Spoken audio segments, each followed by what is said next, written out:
My personal and my practice relationship with plants, the kind of cultural point of connecting livelihoods, is something that has been developing over a few years now. My name is Sandra Poulson. I'm an Angolan interdisciplinary artist based between London and Luanda. I work across mediums with fabric and concrete and wood and film and writing. I'm thinking about this idea of the image that different species of plants and of trees could give to a space.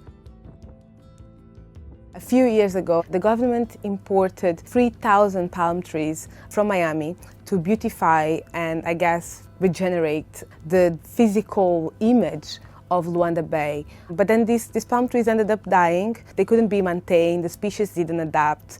What started making me interested in these plants as communicator of an image is the idea of where the value lays based on the movement. There was this article that was actually called Miami Palm Trees in Luanda Bay, like Miami in Luanda. This idea of almost validating one city based on the perception on a near north city. And that's where the work really enters.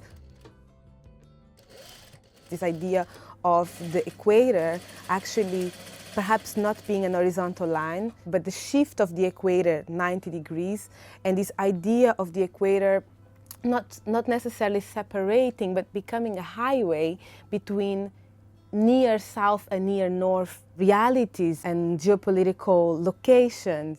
For me, it was quite interesting to start thinking about actually really stretching that vertical line and thinking about this transplantation happening from Luanda to Stockholm. At the time that this conversation between me and Acne Studios started, I was in Luanda. Both sides were really interested in the work to be really pinpointing and also kind of really coming from Luanda. I started receiving the scarves, I started sampling in Luanda.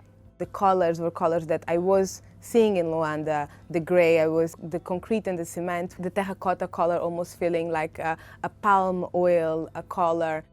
And always thinking about the integrity of these displacements, both when the scarf becomes the raw material through that initial movement, but then also when the leaf starts being constructed towards this transplantation.